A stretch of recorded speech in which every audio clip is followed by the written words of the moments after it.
Assalamualaikum warahmatullahi wabarakatuh.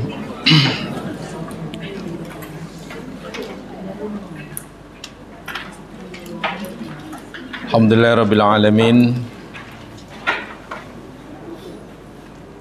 Nusalli wa nusallim ala nabiyil karim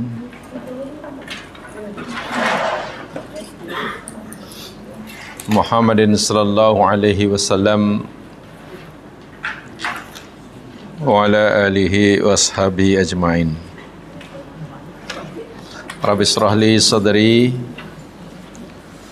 wa yassir li amri wahlul 'uqdatam min lisani yafqahu qawli. Amma ba'd.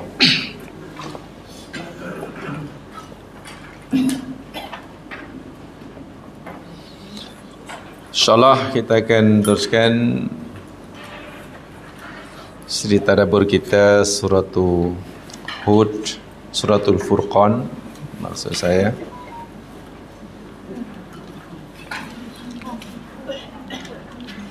Dan kita ayat terakhir yang kita pelajari, yakni ayat yang ke 36.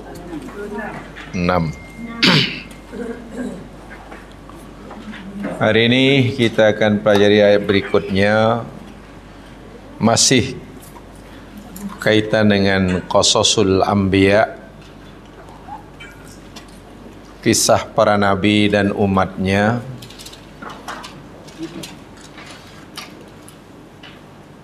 Kisah-kisah ini sebenarnya memberikan pengajaran yang sama, yakni siapa sahaja, di mana sahaja, bila-bila mana sahaja orang yang menolak kebenaran pasti akan dibinasakan. Itu poin dia. Siapapun orangnya, bangsa apapun, dimanapun, bila manapun, orang dulu ke orang sekarang, yang menolak kebenaran yang datang daripada Allah pasti akan dibinasakan. Ramai daripada mereka yang telah dihancurkan hingga ke dabirul qaum dalam bahasa Qurannya, hingga ke akar apa isanya? Akar umbi. Akar ubi ke akar umbi? Oh, umbi. Akar rumput. Ya kan grassroots. Grassroots akar rumput lah, akar umbi. Sehingga pupus, boleh katakan pupus lah. Waliyadzubillah, itu di dunia, itu azab di dunia. Belum lagi azab yang Allah ancamkan buat mereka di akhirat yang sifatnya kekal abadi. Waliyadzubillah. Di dalam bahasa Al-Quran, perkara seperti ini disebut sunnatullah. Sunnatullah. Bahkan kalau kita melihat kepada Al-Quran, kalimah sunnatullah ini lebih dimaksudkan sebagai, kalau bahasa saya ni, hukum sejarah. Tahu hukum sejarah? Apa hukum sejarah? Historical?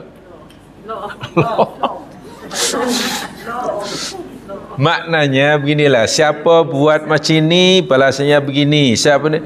Dan ini ketetapan Allah ni bersifat tetap, berlaku sepanjang zaman, di mana sahaja, kepada siapa saja, tak pandang bulu. Ini dipanggil hukum sejarah. Sebab sunatullah ada juga diartikan sebagai attribute of nature. Contoh, api panas, racun bila tertelan kita, kita sakit atau bahkan meninggal. Bila kita tak makan, lapar. tak minum. Itu namanya sunnatullah juga, yang lebih kepada objek sains itulah. Tetapi kalimah sunnatullah di dalam Al-Quran ini penggunaannya lebih kepada hukum sejarah ini. Ya. Umat Nabi Nuh menolak ajaran Nabi Nuh, ajaran Allah dibinasakan. Datang lagi kemudian umat Nabi Lut mendustakan Nabi Lut, dibinasakan. Datang lagi umat Nabi Shu'aib, umat Nabi, begitulah hingga akhir zaman. Jadi sejarah ini sentiasa berulang-ulang, gitulah. Orang dahulu berjaya, capai kejayaan. Apa sebab? Oh, sebabnya gini-gini. Jika sebab yang dilakukan oleh orang dahulu yang mereka berjaya, kita lakukan hari ini, kita pun akan berjaya. Orang dahulu ada yang dibinasakan. Apa sebab mereka dihancurkan? Oh, pasal mereka gini. Umat sekarang pun kalau melakukan perkara-perkara yang sama yang dilakukan oleh orang dulu pun akan diperlakukan seperti itu. Ini namanya sunnatullah. Itu pengajaran dia. Sebab itu belajar sejarah itu mesti mengambil daripada mengambil pengajarannya itu, bukan menghafal tarikhnya. Kan biasanya orang sejarah yang biasanya pelajar bosan tu kan suruh menghafal tarikh lah, nama orang lah, jumlah berapa, itu pening. Wah, pengajaran dia tu, pengajaran itu, sehingga seseorang tidak akan mengulangi kesilapan yang pernah dilakukan oleh umat-umat dahulu jika mereka tidak mau diperlakukan oleh Allah sebagaimana Allah memperlakukan mereka. Itu tujuannya. Ini poin dia. Bacalah kisah para nabi, diulang-ulang begitu. Itu poin terpenting. Termasuklah ayat ini, ayat 37. Kisah Nabi Nuh. Walaupun tidak lengkap, tapi mesej yang disampaikan yang terpenting adalah sama. A'udzubillahi minasyaitonirrajim. Wa qauma Nuhin lamma kadzdzabur rusul aghraqnahum wa ja'alnahum lin-nasi ayah wa a'tadna liz-zalimin 'adzaban alima. Tolong terjemahkan wa qauma Nuhin. Tolong terjemahkan Melayu. Wa qauma Nuhin. Dan kaum Nuh. Lamma tatkala kadzabu. Waw dahulu. Kadzabu ada waw dahulu. Mereka, ya, kadzabu. Mereka telah, ini past tense, mereka telah mendustakan ar-rusula, akan rasul-rasul. Aghraqna, past tense, madhi, kami telah menenggelamkan, hum, mereka, wow, dan ja'alnahum, past tense, kami telah jadikan mereka linnasi, bagi manusia, ayatan, sebagai ayat. Ya, nanti penjelasannya ada ayat. Okay. Wow, dan a'tadna, past tense, kami telah menyediakan lizzalimin, bagi orang-orang yang lam itu bagi azaban, kan azab, aliman. Ya, nah, kena tu word by word. Jadi nanti adalah koleksi vocab sedikit sebanyak. Ya. Ya, tak apalah kalau tak dapat 50%, dapat 60% pun jadi ya. Nah, gitu. Bila jamaah ulang-ulang, nanti lama-lama mahir. Dan bila mahir, bila baca ayat tu dah tahu terjemahannya tanpa lihat, tanpa tengok terjemahan. Itu makin menyeronokkan. Karena kita ya secara umum tahulah apa maksud ayat itu. Jadi kalau diterjemahkan dalam bahasa Melayu word by word begini ayat ini bunyi dia. Dan kaum Nuh tatkala mereka telah merusakan akan rasul-rasul, kami telah tenggelamkan mereka dan kami telah jadikan mereka bagi manusia sebagai ayat. Dan kami telah sediakan bagi orang-orang yang zalim itu akan azab atau siksaan yang sangat pedih. Tambah kalimah sangat, apa sangat. Mana yang bermakna sangat? Sangat ke saat? Oh sangat ya, sangat ya Melayu. Mana yang bermakna sangat? Apa yang bernama pedih? Azab. Azaban siksa. Alim maknanya yang sangat pedih. Mana yang bermakna sangat? Atau mana yang bermakna pedih dahulu? Alif lam mim. Itu pedih, menyakitkan. Yang bermakna sangat? Ya. Ingat, rahimah. Apa maknanya rahimah? Rahimah, rahmah, rahim. Menyayangi. Kalau rahim, ya itu mana? Sangat. Karena nama Allah Maha. Betul. Hakama, bijaksana. Hakim, yang sangat bijaksana. Karena itu nama Allah Maha. Ya itu namanya sangat lah. Bentuk mubalaghah namanya. Faham ya? Di situ tu. Baik, Ibnu Katsir saya ingin bacakan ini. Ayat ini cerita tentang kaum Nabi Nuh. Perangainya sama, mendustakan ayat-ayat Allah. Akibatnya mereka ditenggelamkan. Tempoh hari telah kita pelajari. Allah sentiasa menyebutkan alasan atau sebab yang mereka lakukan kenapa Allah timpakan mereka azab. Allah tidak pernah azab suatu kaum melainkan Allah sebutkan sebabnya. Dan sebab itu dilakukan oleh kaum tersebut. Berbeza dengan jika Allah memberikan rahmat, kesejahteraan, kejayaan, kan? Allah tidak sebutkan asbabnya. Allah tidak memberikan sebabnya. Sebenarnya Allah memberitahu tentang kasih sayangnya. Pasal aku sayang kamulah aku selamatkan kamu.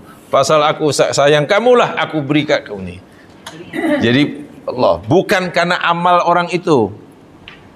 Tapi bila Allah azab seorang hambanya, Allah kata sebab kamu dosalah, sebab kamu bohonglah, sebab kamu. Ini telah kita pelajari minggu lepas. Contohnya ayat ni, kaum Nabi Nuh ditenggelamkan oleh Allah.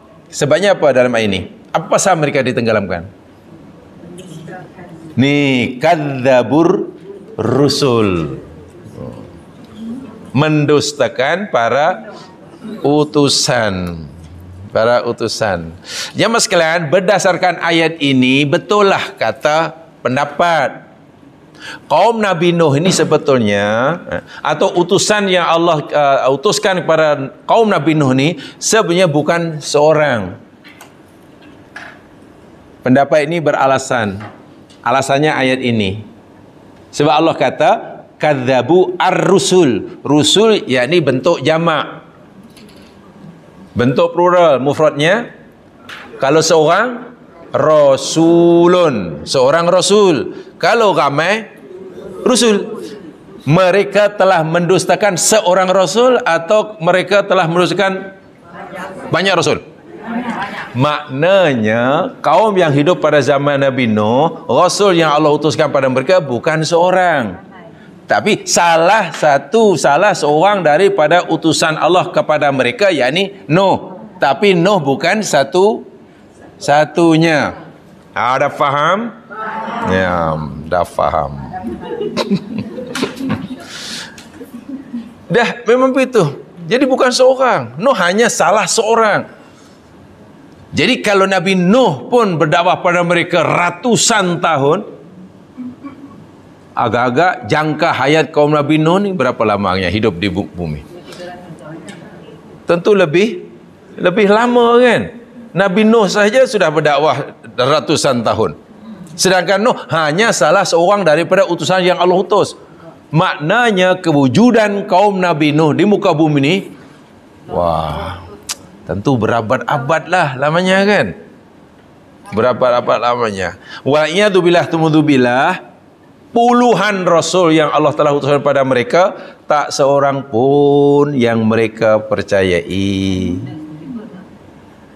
Maka wajarlah, patutlah Allah binasakan ialah ditenggelamkan. Dan itu pada zaman Nabi Nuh. Bermakna Nuh adalah Rasul Allah terakhir yang Allah utuskan kepada kaumnya. Sebelumnya sudah ada. Dan Nuh yakni Nabi yang Rasul yang paling lama diutus kepada mereka.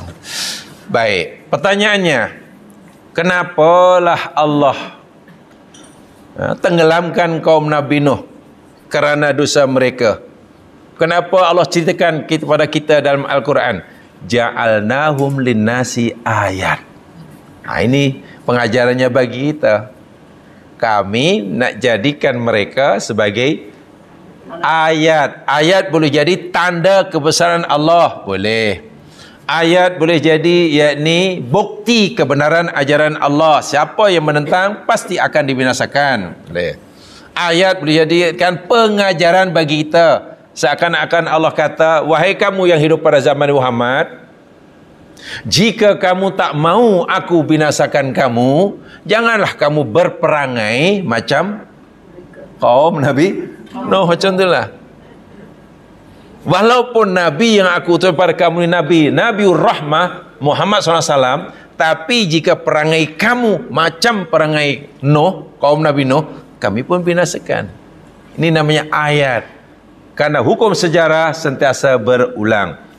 Jemaah sekalian, kata cikgu sejarah, dia kata sejarah ni tak pernah bohong.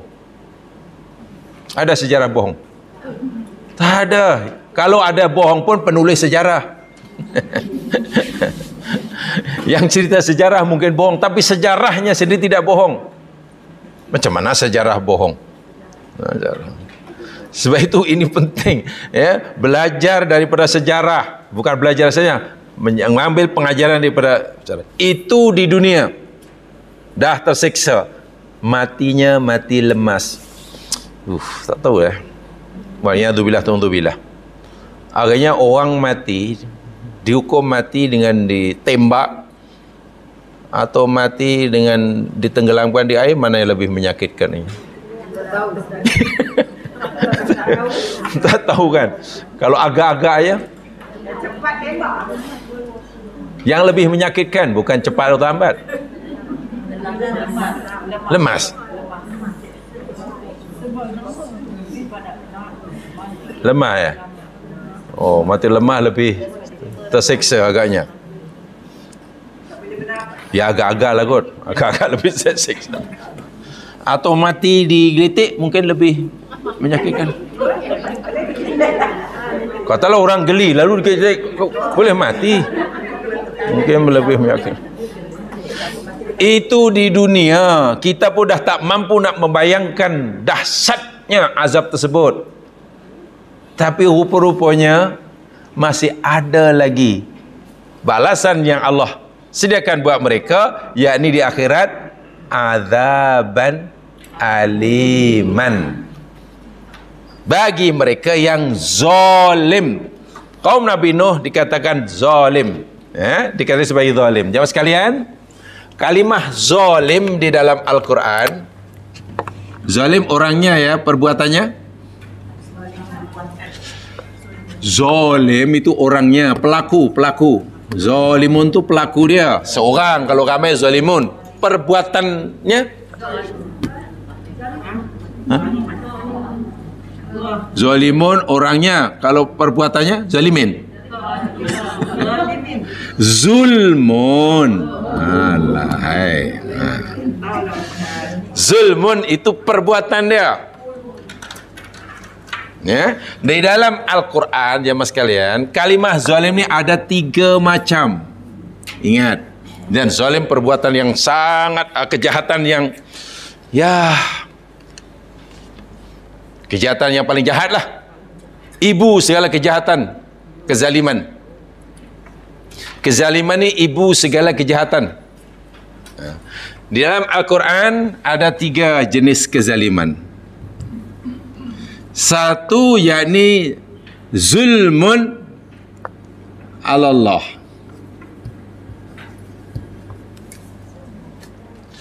Satu. 2, zulmun alal nas. 3, zulmun alan nafs.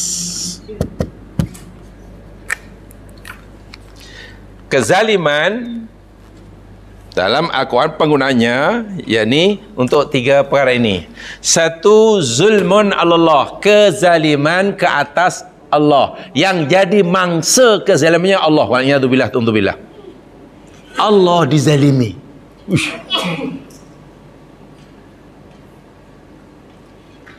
Apa itu? Syirkun. Syirik, kafir, nifak yang tempoh hari kita pelajari itu. Ini az-zulmu Allah, dan zalim terbesar. Sebab itu Allah berfirman dalam surah Luqman, inna syirka la zulmun azim. Syirik itu adalah kezaliman terbesar sekali. Orang meyakini ada Tuhan yang berhak disembah selain Allah, itu kezaliman pada Allah yang paling besar tu. Yang dizalimi Allah. Tuduh Allah punya anak, itu kezaliman yang sangat besar. Ya. Tuduh Allah tidak adil, wa'iyadzubillah, tumadzubillah. Tuduh Allah tidak sepatutnya buat seperti itu, wa'iyadzubillah, tumadzubillah. Berkata sesuatu yang Allah tak kata. Maknanya mereka-reka lah. Mereka-reka sesuatu perkataan yang disandarkan pada Allah, walau Allah tak kata. Allah kata ini haram, kata Allah. Tiba-tiba orang tu kata, tak, ini halal. Zalim kepada Allah, terbesar. Allah kata ini halal, tapi dia kata, tak, ini haram. Mengharamkan apa yang Allah halalkan, atau menghalalkan apa yang Allah, itu termasuk zulmun Allah. Dosanya terbesar, ibu segala dosa. Wa'iyadzubillah. Itu jamaah boleh lihat dalam kitab Al-Kabair. Yang kedua namanya zulmun alan nas, kepada sesama manusia. Ada yang mengatakan yang kedua ini bukan manusia, sesama makhluk. Jadi lebih umum. Bukan zulmun alal nas, tapi zulmun alal khalqi, makhluk. Dan ini kita senang memahamilah. Mengambil hak orang, tak menunaikan kewajipan pada orang, menghina orang, menipu orang, bunuh orang, mencuri, mendera orang, bahkan mengurung kucing hingga mati. Itu zalim dah. Jika kurung kucing hingga mati tak diberi makan minuman, itu pun masuk neraka dalam hadis Nabi kan. Wahai yang jadi mangsanya kucing. Ini kan pula yang jadi mangsanya Allah. Lagilah. Itu zalim tu. Baik. Menganiaya kucing itu dosa. Dalam hadis Nabi, dakhalat imra'atun annar fi hirratin habasatha. Hadis sahih. Seseorang masuk neraka fi hirratin, kerana seekor kucing, habasatha, yang dia kurung, tak diberi makanan hingga mati. Kalau tak nak bagi makan, lepas aja lah. Rasa-rasalah kalau dah tak sabar dengan kucing tu. Jangan dianiaya, lepaskan. Dan pasti dia pun seronok kalau dilepas. Merdeka katanya. Apalagi dilepaskan di kawasan apa namanya, restoran ke apa kan. Seronoknya luar biasa. Jangan nanti Ceng, sebenarnya saya nak lepaskan awak, tapi saya kasihan nanti kalau awak lapor macam mana. Kucing jawab, saya boleh cari makan sendiri. Kalau awak sakit macam mana selama ni? Kalau awak sakit, saya hantar ke hospital, saya boleh merawat dirinya sendiri. Kucing tu jamaah sekalian, doktor bagi dirinya sendiri. Tanya apakan doktor kucing. Kan kucing bila tak mau makan, itu maknanya dalam proses penyembuhan penyakitnya. Kucing ni bila sakit, pertama tak mau makan, tak mau minum, hanya duduk. Berpuasa lah istilahnya, begitulah. Mogok makan istilahnya. Mogok makan ke mogok lapar? Mogok makan. Kalau mogok lapar, makan aja. Kalau mogok makan, tak mau makan. Ini zulmun ala nas. Allah tidak akan ampunkan selagi kita tidak mohon ampun pada orang itu. Sebab itu dalam hadis Nabi ada namanya hadis muflis. Ketika Nabi tanya, tahukah kamu siapa muflis? Kamu tahu tak siapa orang muflis? Sahabat menjawab, ya, orang muflis orang yang mala dinar, tak ada dinar, tak ada dirham, tak ada harta benda. Nabi kata, bukan itu yang aku maksudkan. Al-muflisu ummati, orang muflis dari umatku tu, yakni orang yang datang pada hari kiamat bawa pahala solat, pahala zakat, pahala puasa, pahala sedekah, macam-macam pahala. Pahalanya sangat banyak kerana amalnya diterima. Malangnya waqad syatama hadza, masa di dunia ia mencela orang ini. Wa hadamala hadza, merampas harta orang ini. Wa daraba hadza, pernah pukul menjerakan orang ini. Syafaka dama hadza, membunuh orang ini hingga mati. Tidak apa? Tidak minta maaf. Jadi kisnya tidak selesai lagi lah. Orang yang teraniaya tak terbela. Yang menanya pula sudah mati dan kisnya masih ini. Di akhirat nanti Allah buka kisnya. Diadili oleh Allah. Tengok amalnya sangat banyak, pahalanya banyak. Dia sudah mulai berkira-kira, agak-agak bilikku nombor berapa ya di surga. Dah mulai berkira. Tiba-tiba adalah orang protes, ya Allah, orang ni dahulu telah menghina aku. Jadi orang minta pengadilan lah. Keadilan di hadapan Allah. Di akhirat tidak ada mata, tak ada dinar, tak ada maaf memakan, tak ada. Yang ada hanya kebaikan dan keburukan. Bagaimana cara Allah mengadili? Diambil pahala orang ini, kebaikan orang ini, diberikan kepada yang menuntutnya. Pahalanya sudah berkurang. Ada lagi orang menuntut, ambil lagi pahalanya. Hatta idza faniyat hasanatuhu, Nabi kata, sehingga apabila pahalanya dah habis, karena untuk menebus apa? Kesalahannya kan, ukhidha min khotayahum, dosa orang yang menuntut diambil oleh Allah, kemudian diberikan pada orang ini. Jadi pahala licin, dosa thumma turiha finnar, kemudian orang ini dihumban dalam, itulah muflis. Sekarang apa puncanya? Apa punca orang jadi muflis kalau itu? Karena zalim kepada manusia. Itu kalau kita ada apa-apa masalah sesama kita, mungkin pernah menyakiti, mungkin pernah buat salah, minta maaf semasa di dunia lebih senang, lebih mudah. Sebab kalaulah nanti pengadilannya berlaku di akhirat, teruk ya mas sekalian. Ingat ya, menganiaya kucing pun dosa dan masuk neraka. Bagaimana kalau menganiaya tuan punya kucing? Hadis Nabi semua sudah tahu. Ada seorang yang banyak dosa. Orang ni dosanya banyak. Lalu Allah ampunkan. bukan karena ia balik umrah. Allah ampunkan dosa orang-orang yang banyak ini bukan karena malamnya qiyamul lail.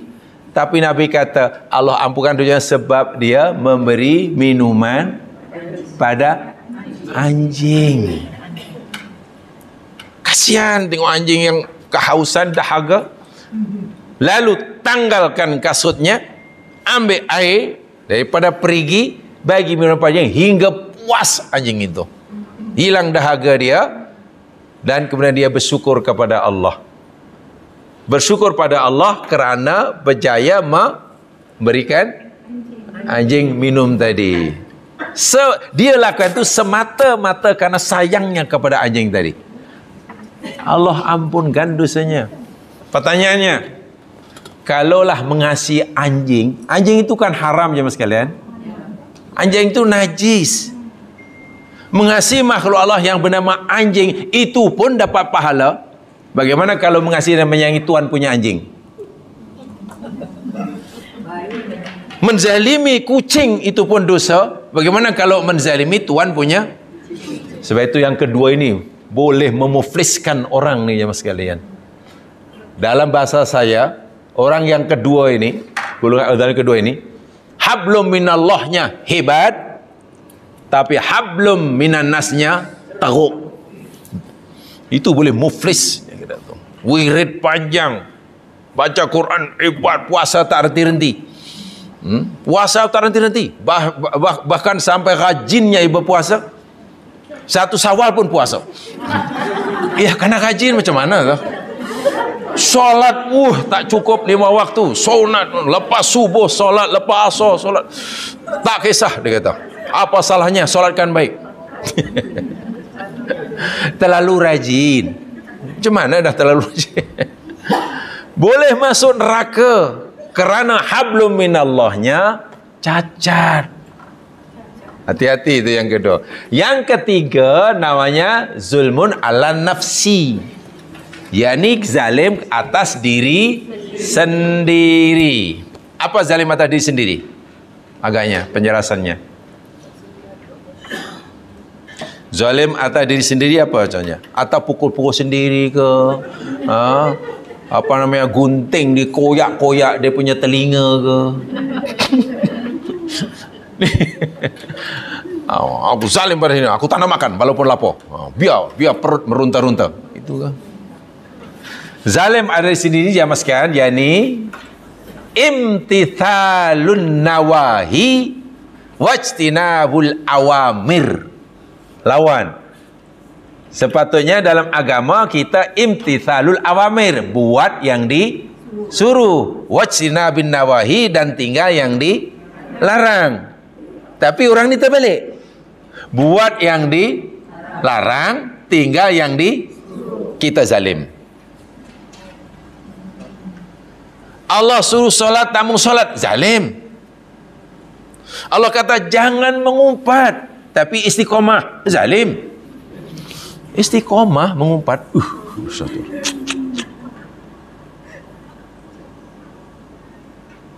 Nabi Adam, apa doa Nabi Adam? Ini doa pertama yang dibaca oleh manusia yang diajarkan oleh Allah. Apa doanya? Rabbana zolamna anfusana. Pertanyaannya, kenapa Nabi Adam kata, ya Allah Tuhanku, sesungguhnya kami telah menzalimi diri kami sendiri. Apa kezaliman itu? Kenapa Azam mengaku menzalimi diri sendiri? Adam langgar larangan Allah. Itu setiap kali kita melanggar larangan Allah, larangan kita langgar, perintah kita tinggal, kita telah melakukan kezaliman. Yang jadi mangsanya diri sendiri. Itu segeralah bertaubat. Ketiga-tiga zalim ini dosa. Tidak ada yang sunnah muakkadah, tidak ada. Zalim pada di sini termasuk sunnah muakkadah. Tak ada. Dan karena semua dosa, ya hendaklah bertaubatlah. Allah masih buka pintu taubat bagi mereka yang bertaubat. Jika tidak, inilah ayatnya.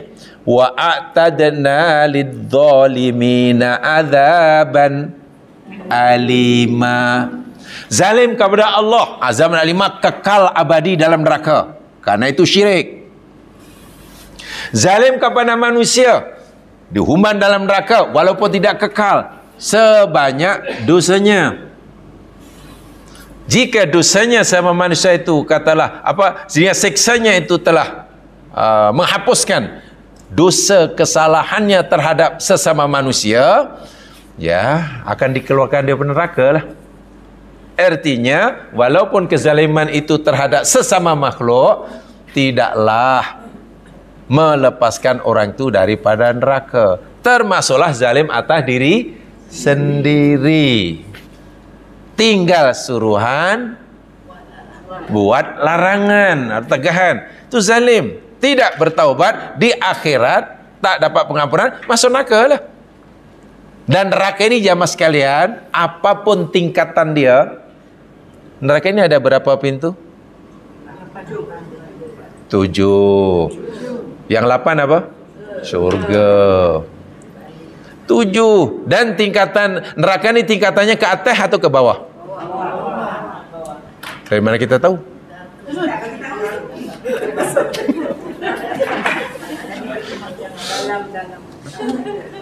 Quran beritahu macam tu lah, jangan ustaz bagi tahu. Allahu Akbar. Jamaah sekalian, Quran beritahu kalau neraka, tingkatan neraka, katalah anar ya, anar. Ini al-jannah katalah kan. Al-jannah. Tingkatan neraka itu ke bawah, makin bawah, makin bawah. Sebab Quran gunakan istilah ad-darku. Darkun itu tingkatan yang makin ke bawah. Ya, macam katalah bangunan atau orang yang mungkin lebih suka duduk di bawah tanah, underground kan, rumah dia macam satu tingkat aja kan, ground floor, kemudian rupanya ada B1, B2, B3, B2 bilik utama dia B10. Jadi turun. Jadi kalau ada tetamu, sila turun ke rumah. Bukan sila naik, sila turun. Nah, ke bawah itu namanya darkun. Darkun. Ya. Adapun surga itu tingkatannya ke atas atau makin tinggi, makin tinggi, makin tinggi. Sebab itu di Quran dipanggil darajatun. Darajat itu tingkat yang makin tingkatan yang makin ke atas. Sebenarnya darkun tingkatan makin, itu bahasa Al-Quran. Jadi bezanya kalau syurga darajatun yang bawah dengan darajatun yang paling atas, mana yang lebih nikmat, paling atas lah. Yang Nabi kata apa namanya? Yang paling atas namanya apa ya? Bukan hanya first class saja lah, tak tahulah apa ya. Firdaus. Firdaus itu surga yang paling atas, diisi oleh para nabi dan muqarrabin. Di sana pun ada kelas-kelasnya. Ada surga yang tingkatannya paling bawah, dan itu dihuni oleh yang terakhir masuk surga lah.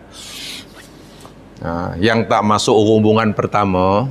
Sebab surga pun ada masa intake, dia ada intake kan? Jadi salah dia kenapa.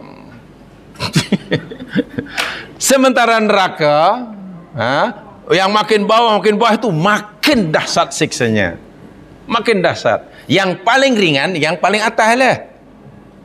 Yang paling atas tu paling ringan, paling bawah makin bawah itu paling keras. Siapa agaknya penghuni lapisan paling bawah? Darko yang paling bawah. Munafik. Munafik itu belum profesional. Munafik itu profesional. Masya Allah. Jadi pelaku-pelaku kezaliman atau namanya zalim, jamaknya zalimin, tak kiralah zalim Allah ke, zalim ala makhluk ke, Allah khalqi ke, zalim nafsi itu Allah sediakan bagi mereka azab yang pedih, yakni neraka, walaupun tingkatnya tidak sama. Tentulah azulmu ala Allah itu azab alimanya paling bawah lah. Jadi jangan dianggap remeh ya. langgar yang ditegah, itu jangan dianggap itu zalim tu. Nabi Adam melanggar larangan Allah, itu pun tidak sengaja. Quran mengakui walam najid lahu azman, kata Allah, kami tidak dapati dalam diri Adam ini kesengajaan. Adam tidak ada sengaja nak langgar larangan. Itu pun Allah hukum. Hukumannya pertama, tidak lagi diperkenankan, diizinkan tinggal di surga. Allahu Akbar. Diharamkan nikmat-nikmat surga yang selama ini Allah izinkan. Segala kemewahan, kesenangan hidup telah tersedia di surga. Karena dihukum, ya suruh turunlah. Adam, sekarang kalau kamu nak makan, kena carilah. Masa di surga tak perlu cari. Kamu kena cari itu, kena cari itu, kena cari. Walhal Adam melakukan kesalahan atau zulmu ala nafsi dalam keadaan tersilap, terlupa, tidak sengaja. Dan itu pun kesalahan kali pertama. Kenapa Allah tak bagi Adam ini amaran pertama tau? Kenapa tak ada amaran? Karena awak ni baru buat sekali aja, dan itu pun tak sengaja. Tak apalah, tak ada kena. Tak ada, terus pada Allah Subhanahu Wa Taala. Anak cucu Adam kadang bukan kali pertama. Lagi pula buat salah bukan apa namanya tapi seng. Buat salah bukan tapi seng. Seng tu sengaja lah. Jadi ingat ni, wa'iyadullah, tolong dielakkan, berusaha. Hidup ni kena usaha. Sebab kalau kita buat yang pertama, memang wa'iyadullah tu batal sadah. Kalau kita melakukan kezaliman jenis yang kedua, sebanyak manapun amal ibadah kita, pahala kita boleh jadi muflis di akhirat. Bila muflis di akhirat, macam mana nak bangkit semula? Yang ketiga, ya disiksa lah. Walaupun mungkin akhirnya masuk surga jika akidahnya tidak terbatal. Ingat tu hujungnya tu. A'tadna lizalimina adzaban. Kaum Nabi Nuh yang dibinasakan di dunia karena kezaliman yang mereka lakukan tu lengkap nih. Kaum Nabi Nuh ketiga-tiga ini melakukan serta nih. Allah pun jadi mangsanya, orang lain pun jadi mangsanya. Dan patutlah Allah katakan azaban alima. Aliman tadi apa maknanya? Sangat pedih atau sangat sakit. Pedih ini apa ya maksudnya? Jamaah sekalian, bahasa Quran ini bahasa yang hebat lah saya. Bila kita membaca tu Allahu Akbar. Baik, ini ya. Apa hurufnya tadi? 3 hurufnya? 3 huruf alimah tadi? Hamzah, lam, mim. Betul kan? Alamah kan? Alamah. Maknanya apa tadi? Pedih. Ya. Kalau marido, artinya marid. Maknanya sakit. Apa bezanya agaknya? Ini pedih, ini sakit. Pedih lagi teruk daripada sakit.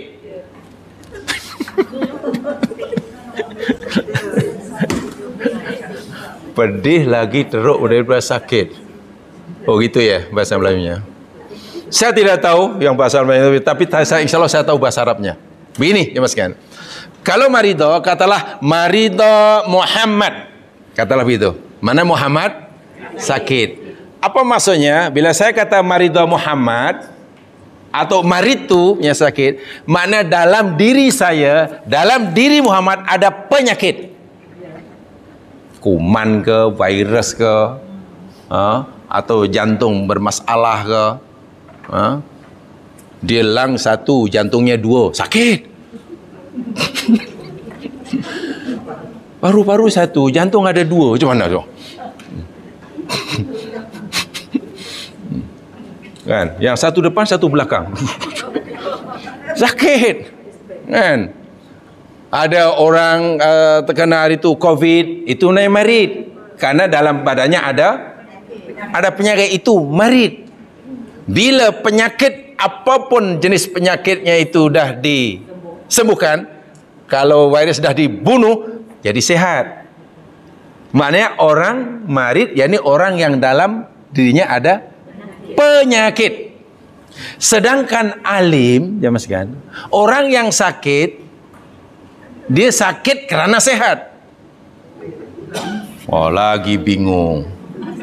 Alim itu orang yang merasa sakit karena dia sehat. Apa maksudnya? Begini, semakin orang itu sehat, maka semakin terasa sakit. Saya nak bagi contoh. Bila katalah jari saya ni tersepit pintu, jadi macam itu, sakit ataupun seronok? Pertanyaannya, kenapa kita merasa sakit jika jari tersepit pintu? Kerana kita sehat. Faham maksudnya? Sebab kalau saya tak sehat, katalah ini, minta maaf, alhamdulillah, katalah stroke. Jangankanlah dibakar, masuk apa namanya oven pun, tahu-tahu, hilang jari aku. Pertanyaan, kenapa jari kita tak sakit tersepit pintu? Karena kita tak sehat, betul. Kenapa kita sakit? Karena kita, kata Dr. Hamka dalam tasawuf moden, bila tuan-tuan jatuh kemudian sakit, terpiris tangan, potong bawang, kemudian esok rasa sakit, bersyukurlah. Bersyukur karena tuan-tuan, bapak-bapak masih sehat. Tapi kadang orang mengeluh. Coba kalau tuan-tuan tidak sehat, tangan terbakar, lutut tercabut. Mana lutut aku tadi? Jadi berfikirnya tu sebaliknya. Nanti akan, terima kasih ya Allah, saya tadi kepala terhantuk sakit. Alhamdulillah ya Allah, maknanya aku masih sehat. Sebab kalau kita tak sehat ya mas sekalian, Allah, jangankan hanya kepala terhantuk, saya kata tadi, lutut tercabut tak sedar. Ingat-ingat dah hari ini, mana? Oh, rumah semalam terceceh kat mana tak tahu. Minta maaf ya kalau orang dah sakit akhir rasa kan dicubit manapun kakinya, tak ada sakit kan? Kenapa tak sakit?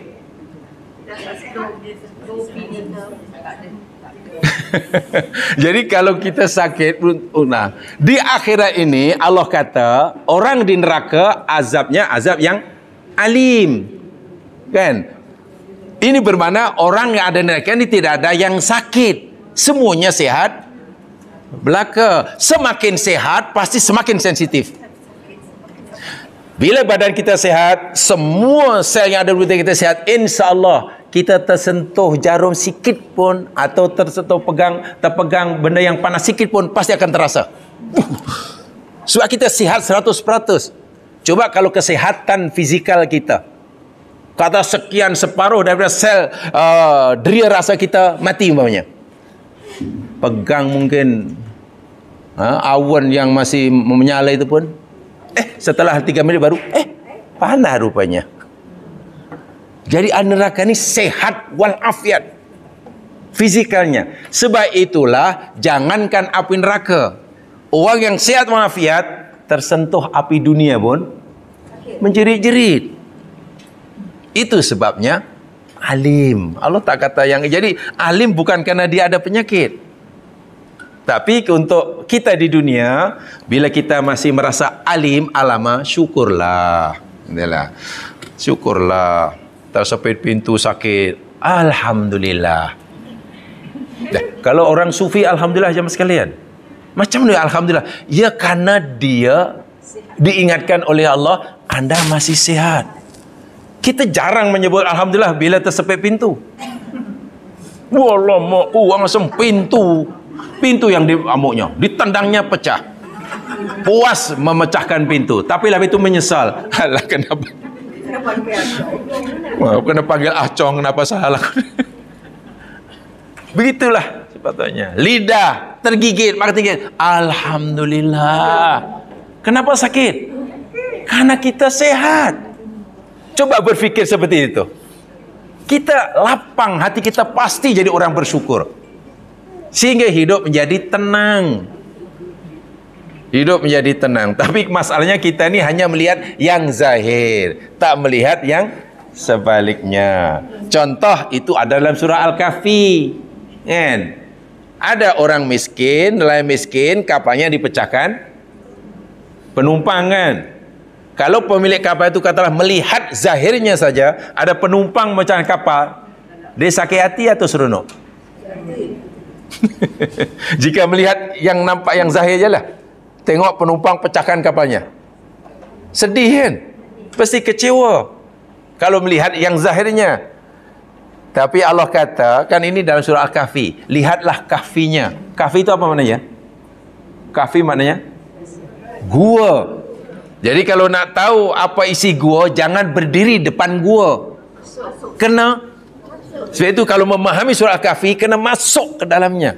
Yang tersurat itu mungkin sedikit, tapi yang tersirat dalam surah Al-Kahfi, sangat-sangat mendalam. Sangat mendalam. Saya itu mengkaji surah Al-Kahfi tidak mudah sebetulnya. Tidak mudah. Karena kita mesti mampu meneropong yang ada di sebaliknya. Kalau melihat daripada segi zahir, ya mengamuk macam Nabi Musa itulah. Tengok gurunya bunuh budak, mengamuk. Sebab Musa nampak zahir kan. Tapi kita diberitahu oleh Allah pasal apa budak ini kena bunuh, mesti mati. Jadi kalau melihat yang sebaliknya, ya pasti pemilik kapal tu, alhamdulillah hari ini kapalku dipecah orang. Alhamdulillah keretaku hilang. Mungkin. Betul je masih pernah berlaku. Saya pernah cerita dulu kan. Ada jamaah keretanya hilang. Kereta tu nak dijual. Harganya memang yang sepatutnya itu dalam 35,000 lah, nama second hand. 35,000. Tawar tak ada orang mau. Ada orang nak pun 20,000 lah. Paling banyak 25. Itu kan susah kan. Ini 30. Sekali hilang mengamuk lah. Allah nak jual tak laku, hilang pula. Mengamuk lah. Kemudian buat polis report. Bla bla bla. Boleh claim insurans, dapat 40,000. Setelah dapat insurans baru, alhamdulillah kereta aku hilang. Alhamdulillah. Iya. Dia tak berfikir jauh. Manusia ini sifatnya, kata Allah apa dia? Ajul. Kanal insanu ajula.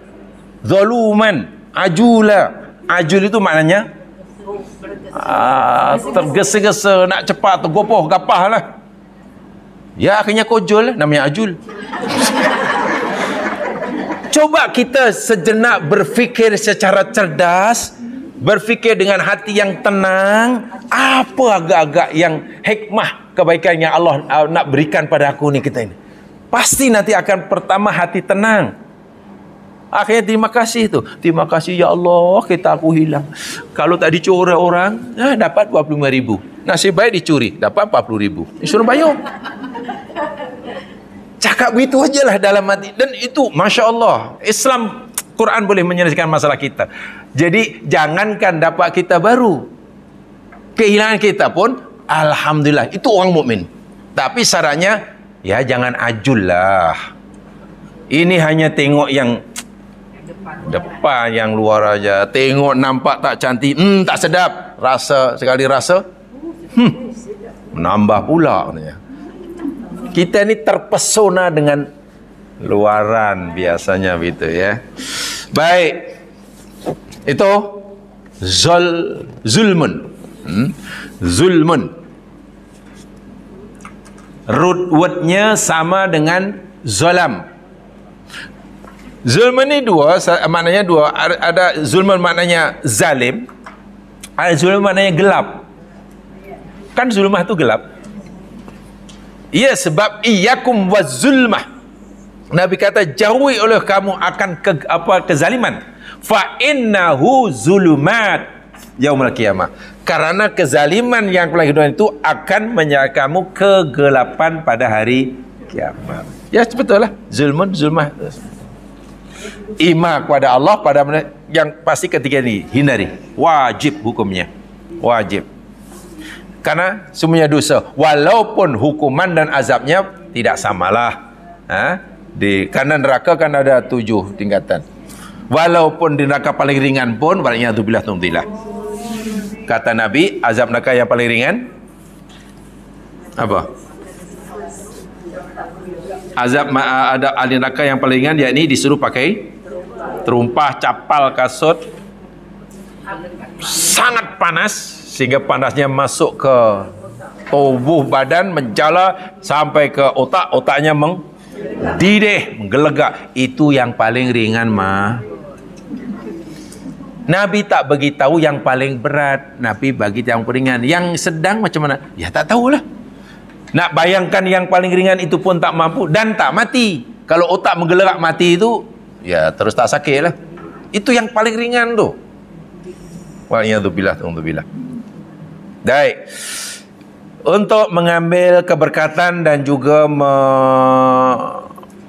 manfaat, juga memastikan pengarang tafsir ini mendapatkan pahala yang berterusan walaupun mereka telah meninggal, tapi ilmunya, kitab yang diwariskannya, yang ditinggalkannya kita dapat manfaat. Saya ingin baca apa kata Ibnu Katsir.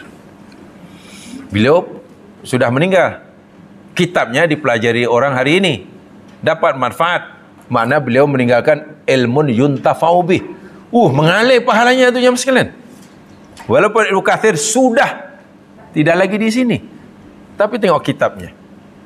Imam-imam dahulu jam sekalian, ialah nama manusia, pasti ada kekurangan, kesilapan, tapi janganlah dibesar-besar kesalahannya sehingga kita kurang hormat pada ulama-ulama yang jasanya luar biasa. Kadang sekarang ada semacam kecenderungan, Imam Syafi'i salah sikit, dibesarkan. Apa ni Imam Syafi'i? Tak reti hadis ke? Allahu Akbar walillahil hamd. Siapalah kita komen macam tu? Mereka ini dapat pahala yang tak putus-putus, mas sekalian. Saya kadang berfikir macam ini. Kalaulah Imam Syafi'i ini hidup sekarang, katalah, saya ingat Syekhul Azhar pun tak mau jadi Syekhul Azhar karena segan. Segan ada Imam Syafi'i. Saya ingat Imam Satu Masjid Haram pun tak mau saya bertahu itu Imam Syafi'i di belakang. Tak nak. Uang yang luar biasa. Coba bacalah apa kisahnya. Tapi kadang-kadang Allah, hanya karena pendapatnya mungkin tak sama dengan apa yang difikirkan, dia bukan apa di Imam Syafi'i di sini. Maksudnya siapa kita? Kenapa begitu angkuh ya dalam, sehingga orang awam nanti kurang rasa hormat kepada ulama-ulama silam, dan itu bahaya sekali. Bila orang sudah kurang rasa hormat, itu karena penyakit apa tu ya? Kurang rasa hormat atau hilang rasa hormat. Itu penyakit apa namanya itu? Ada rasa apa tu namanya? Siapa makhluk yang pertama sekali tidak hormat kepada orang yang harganya lebih mulia padanya? Iblis lah. Iblis. Melihat Adam ni, Adam. Apa Adam ni? Makhluk baru semalam dah action dengan layak langsung. Itu iblis. Hati-hati nak jaga hati itu. Paling susah. Paling susah. Nanti habis kita amal kita. Ya? Habis kita. Jadi bahasa yang paling mudah, kita hidup zaman sekarang ni tahu dirilah, itu maksudnya. Apa? Apa tahu diri?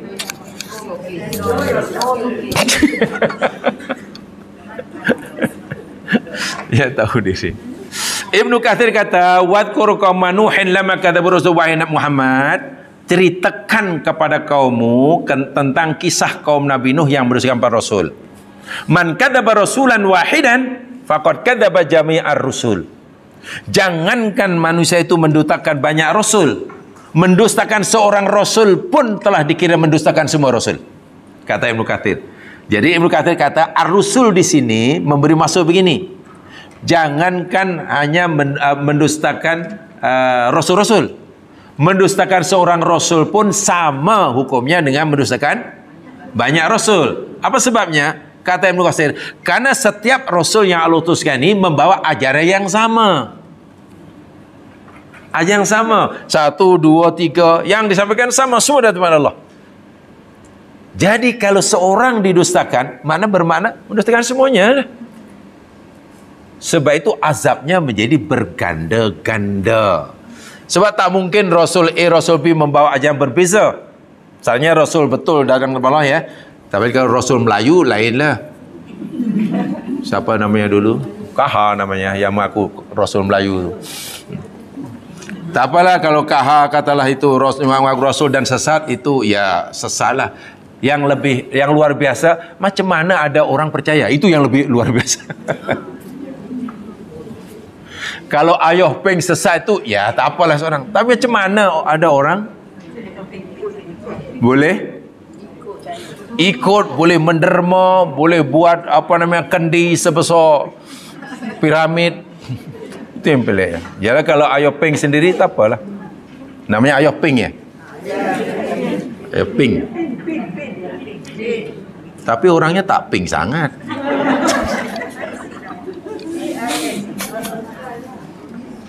Li'anna risalatahum wahidah fi usuliha. Tadi saya katakan. Karena Rasul ini walaupun ramai, risalah yang dibawa itu satu saja. Sama. Falidzalika dzakara biladil jam'i. Ini kata Ibnu Katsir ya. Sebab itulah dalam ayat ini disebut kalimat jamak rusul. Gitu ya. Bitakdzibihim nuhan lituli lubthihi fihim fakanahu rusul.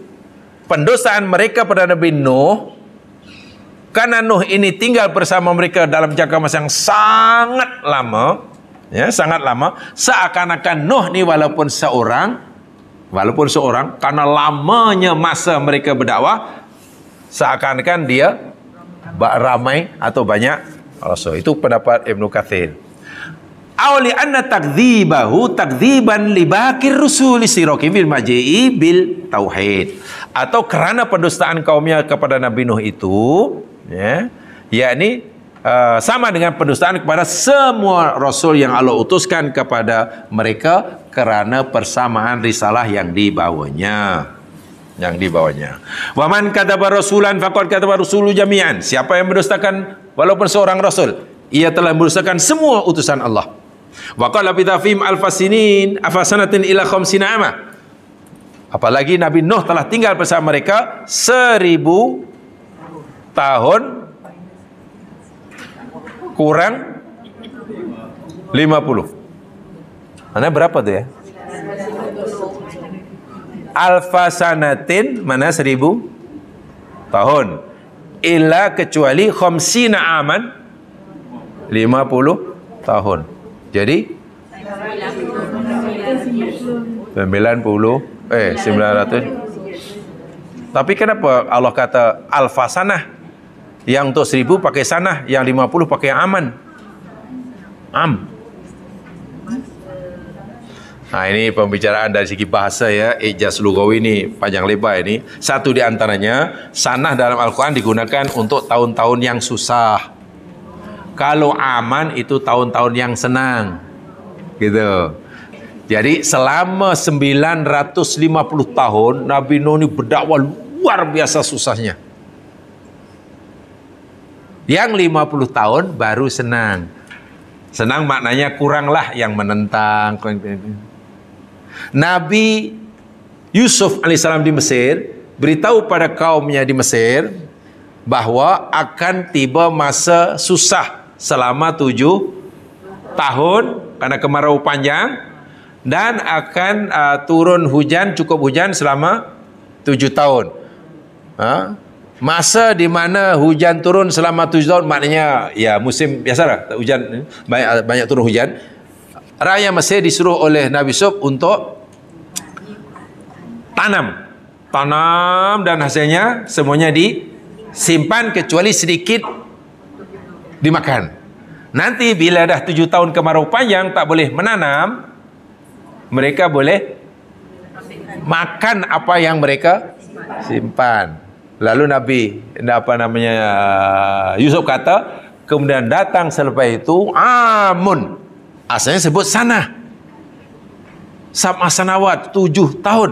Karena 7 tahun yang masa yang susah.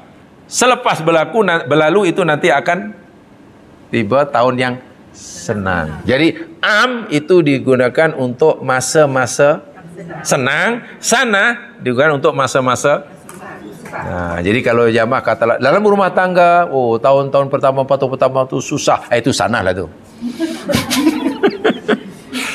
Masuk tahun kelima, alhamdulillah. Alhamdulillah senang, tenang. Itu am lah tu.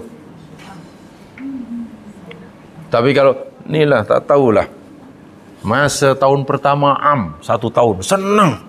Masuk tahun kedua hingga tahun ke-10 sanah. Tak tahulah.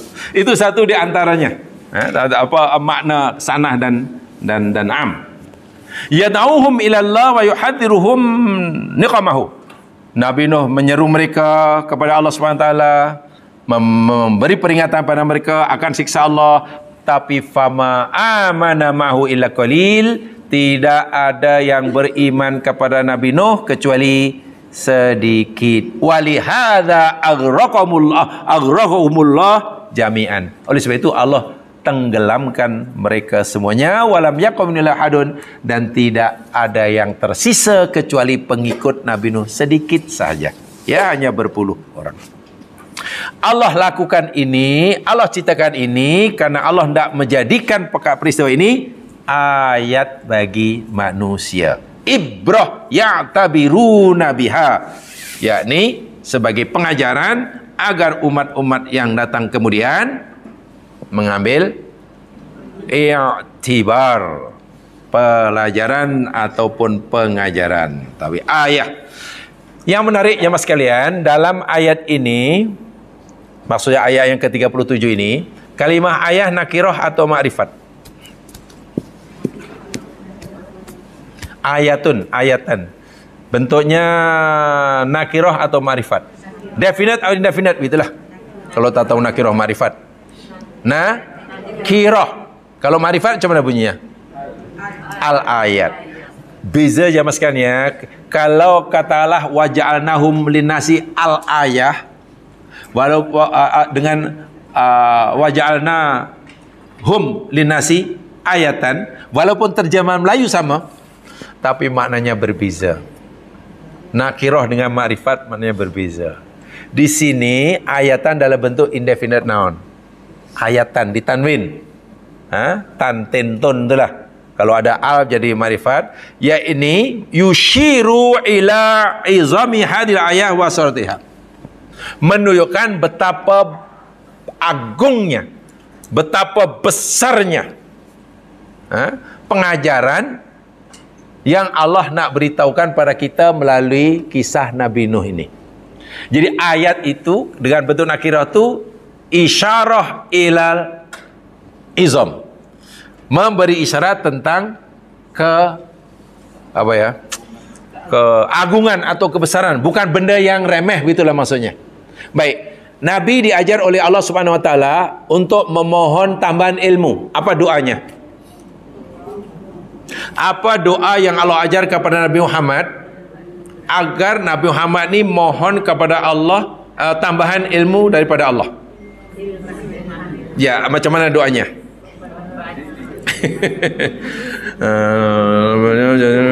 Macam itulah.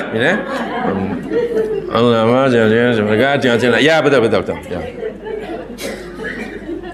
Ada dalam surah Toha ayat 114.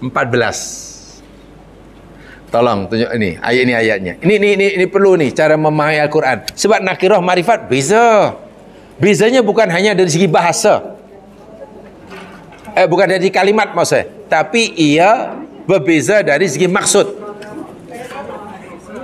Toha 114. Fata'alallahul malikul haq. Maha tinggi Allah, raja segala raja, penguasa segala penguasa, al-haq yang benar. Allah nasihati Nabi Muhammad. Nasihat Allah pada Muhammad, wala ta'jal bil Quran. Muhammad, janganlah kamu terburu-buru, tergesa-gesa bil Qur'ani, dengan Quran. Ceritanya jamaah sekalian begini. Jibril datang membawa wahyu. Quran, katalah wahyu yang Jibril sampaikan, atau kata ada 5 ayat umpamanya. Jibril belum habis menyampaikan 5 ayat, Nabi sudah nak mengikuti. Itulah. Tak macam tak sabar-sabar kan. Baca ayat, jadi susahlah. Ya mungkin Nabi takut lupa, wajar kan? Karena takut, macam mana nanti kalau Jibril dah pergi tapi Nabi belum ingat. Jadi kekhawatiran tu ada. Sehingga Nabi, Jibril belum habis menyampaikan, Nabi dah nak mengikuti. Lalu Allah, alasan Nabi logik, takut lupa, takut belum sempat hafal, Jibril dah pergi. Tapi Allah jamin sebenarnya, sanuk riuka falatansa illa masyaallah. Muhammad, jangan khawatir. Jangan khawatir kau lupa. Aku yang pastikan kamu tak lupa. Jadi Nabi hafal Quran tu bukan karena masuk mahak tafiz. Nabi hafal Quran itu bukan karena masuk mahak tafiz. Memang Allah kehendaki Nabi hafal. Kita hafal kena menghafal. Kan? Kita menghafal baru jadi hafiz kan? Baru hafiz. Itu pun kalau berjaya. Kalau tak berjaya tak jadi hafiz, jadi habis. Jadi sikap Nabi yang nak cepat itu menghafal, karena ada kekhawatiran tak hafal bila Jibril nanti dah pergi. Allah tegur dengan ayat ini, Muhammad, la ta'jal bil Quran. Janganlah tergesa-gesa sangat nak mengikuti Al-Quran. Min qabli ayuqda ilaika wahyu. Sebelum apa? Selesai diwahyukannya kepada engkau. Biar Jibril sampaikan 5 ayat lah, baru kamu ikuti. Jangan baru sampaikan 3 ayat kamu dah nak ikut. Tunggu Jibril habis dahulu. Ini ceritanya. Lalu Allah ajarkan pada Nabi doa. Ini doa Allah yang mengajar, yang diajar Rasulullah. Kalau itu bukan doa main-main. Doa ini doa yang sangat-sangat tinggi nilai dia. Sebab yang mengajar Allah, yang diajar Rasulullah. Doanya pendek saya. Wakul, Muhammad, katakan. Qul itu katakan. Bunyi doanya bermula pada Rabbi zidni ilma. Ini bukan doa tadika ya. Jangan nanti awak dah jadi Pak Imam, doa tadika aja. Segan aku baca doa. Ini tadika boleh lah. Ini bukan tadika mah. Ini Rabbi zidni ilman. Apa artinya? Rabbi, wahai Tuhanku, zidni, tambahkanlah olehmu akan daku Pertama, ilman tu nakirah atau marifat? Nakirah. Maknanya ilmu yang Allah suruh Nabi mohon pada Allah bukan ilmu yang remeh-temeh. Bukan hanya ilmu buat putu mayam. Bukan. Bukan ilmu untuk awet muda. Bukan. Ini ilmu yang punya nilai yang sangat tinggi, sangat agung. Sebab itu gunakan nakirah. Masya Allah. Tahu ya? Jadi dinakirahkannya kalimah ilmu itu menunjukkan keagungan ilmu yang diminta. Tentu yang diminta oleh Nabi bukan yang diminta oleh Nabi atas perintah Allah, bukan ilmu yang remeh-temeh. Ilmu yang tinggi lah, yang sangat tinggi, yang datang daripada Allah Subhanahu wa taala. Itu contoh apa maksud nakirah. Jadi nakirah itu menunjukkan benda yang besar. Kadang-kadang nakirah juga digunakan untuk benda yang kecil, tapi kalau yang untuk besar. Contoh yang lain untuk menunjukkan yang besar. Coba Jamal lihat surah Wailul.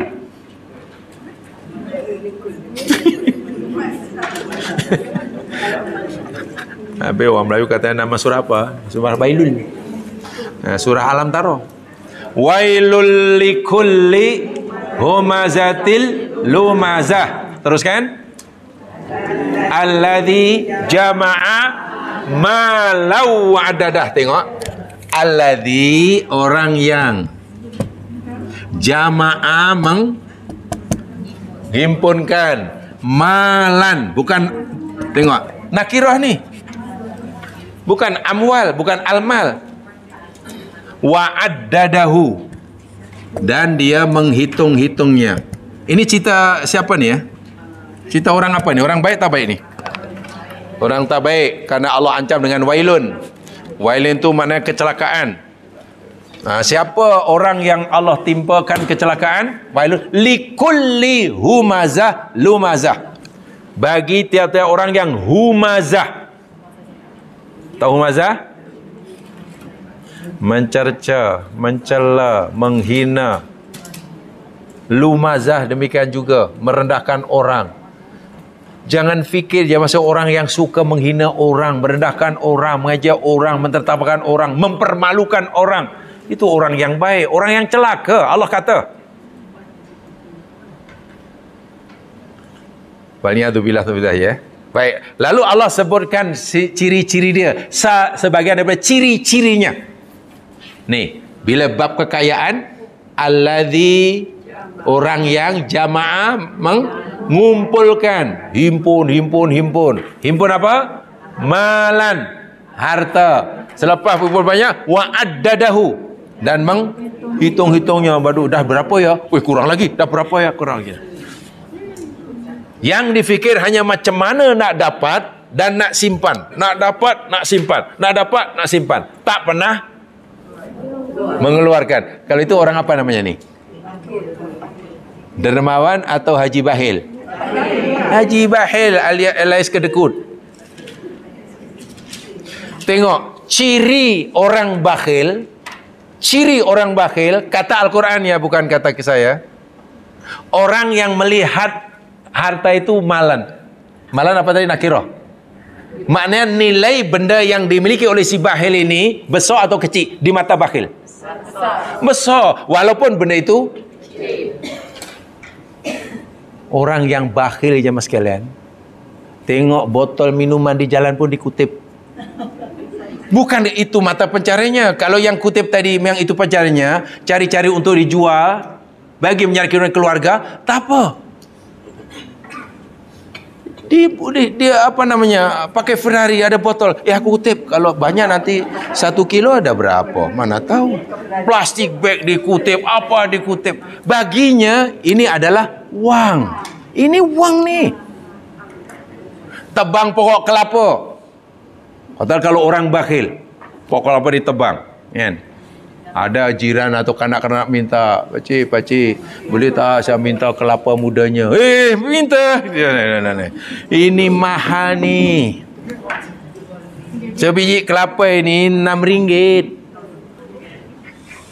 Ini namanya kelapa pandan ni. Tak apalah Cik, kalau boleh tak saya minta umbutnya? Umbut mahal. Saya nak jual. Tak apalah, mak saya suruh minta itulah dia punya daun kelapanya yang muda. Tak boleh, ini saya jual, orang boleh buat ketupat tau. Ini wang. Tak apalah Cik, kalau itu minta lidinya. Lidi aku nak buat penyapu lah.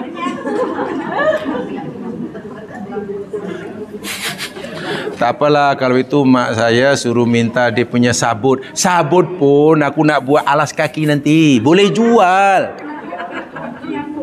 Bukan orang miskin. Dia kaya.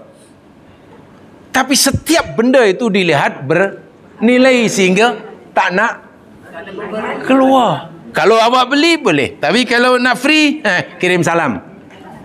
Kalaulah yang teman kualiti katalah orang susah dan ia nak dijual semuanya bagi menyara kehidupan, itu wajarlah. Tapi orang jamaah malu, mana orang kaya ini melihat malan bentuk nakirah, memberi maksud apa saja yang dilihat oleh matanya semuanya bernilai. Nah, orang yang macam ini pasti bakhil, susah nak keluar. Menerima bila-bila, tapi keluar jangan harap. Jangan harap. Ini madhab dia lain orang macam ini. Madhab dia lain ni. Ideologinya lain orang seperti ini. Wa'iyadzubillah, tumadzubillah. Ya, faham ya? Itu malan. Pakai nakirah. Melihat semua ada nilainya. Sehingga kalau beli kasut pun, ya kasut yang murah tapi tahan lama. Apa ya kasut? Walhal mampu beli kasut yang mahal, yang selesa sesuai dengan kekayaan, tapi macam mana dicari mana? Akhirnya ini bagus ini kasut. Aku beli sekali, ni 10 tahun tak.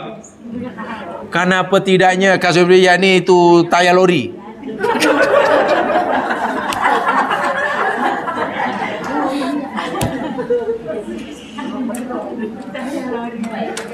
Saya pernah melihat, tapi mudah-mudahan Allah ampunkan dosanya lah.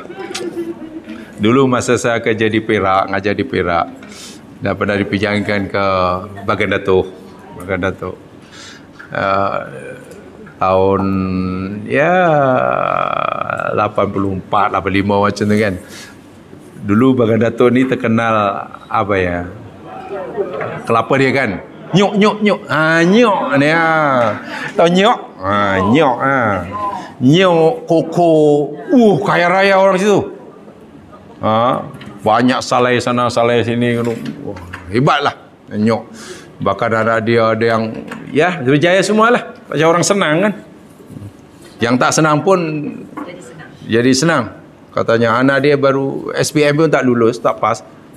Balik kampung, anak awak kerja mana? Oh, kerja Kuala Lumpur. Jadi apa? Engineer. Saya ingat engineer, rupanya engineer. Parau kelapa di kedai Cina. La ilaha illallah Rasulullah. Dia kata engineer. Ada satu hamba Allah, tiap hujung bulan kalau tak salah, atau tiap 2 minggu sekali, wallahualam lah. Kadang 2 minggu sekali, kadang tiap bulan sekali. Lalulah depan sekolah kami itu, waktu 20 masa itu. Baik pakai motor buruk. Motor memang kap yang buruk lah. Bunyi enjin pun dah. Dek, pernah lari itu exhaust jatuh. Iya. Pakai keleda atau keleda tu, keleda yang dalam dia tu apa dia itu? Yang dalam tu, yang yang macam span tu kan. Dah tak ada. Jadi pakai tu longgar lah.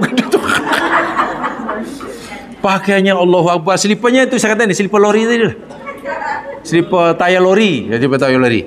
Kan? Motor buruk. Lepas tu di belakang tu ada apa namanya ni, goni plastik tu apa namanya? Karung plastik putih itu. Diikat dengan tayar basikal tu. Diikat. Slow lah, tak boleh laju. Exhaust jatuh pernah. Motor terbuk semua. Pak Haji kata, macam mana Pak Haji ni, orang mana? Mula-mula saya pun heran. Hampir 2 minggu sekali mestilah itu. Rupanya dia pergi Teluk Intan. Bayangkan, Bagan Datuk Teluk Intan tu jemaah sekalian. Jauh. 35 ke 40 km tu. Jadi saya pun ingin tahu lah. Rupanya ada pula kebetulan murid itu tak jauh dari rumah tu. Oh itu sah, dia tu kaya tu. Pak Haji kaya raya. Memang kebunnya jangan tanyalah. Tiap 2 minggu sekali pergi tu, pergi bank. Yang dibawa di belakang tu duit. Nak bank in. Tak ada tanggungan.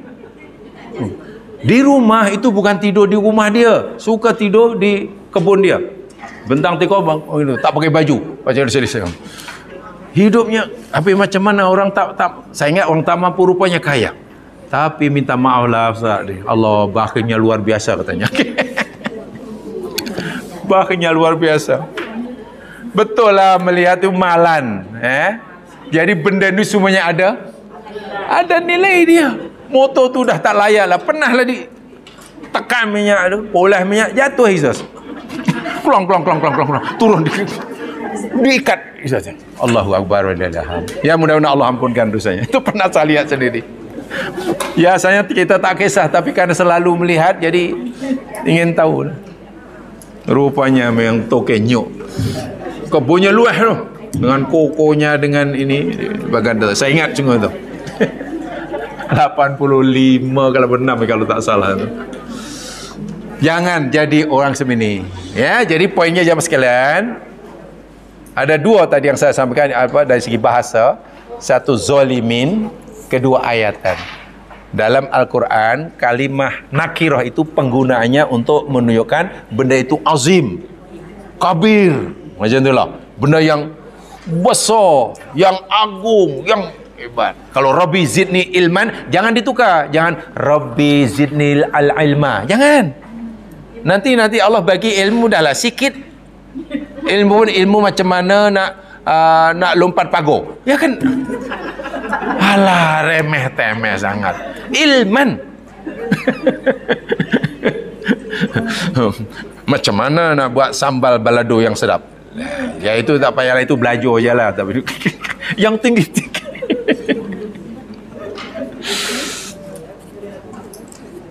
Itu ya dipanggil sighatut tangkir. Yusiru ila idami hadil ayah seterusnya. Itu contoh kecerdasan Ibnu Katsir ya. Itu tafsir Ibnu Katsir. Mudah-mudahanlah memberi pengajaran bagi kita. Wallahu alam. Subhanakallahumma bihamdika asyhadu an la ilaha illa anta astaghfiruka wa atubu ilaik. Amdasyaitonir rajim wal 'asr innal insana lafi khusr illa alladziina amanu wa 'amilus shalihat tawassaw bil haqq tawassaw bis sabr. Assalamualaikum warahmatullahi wabarakatuh.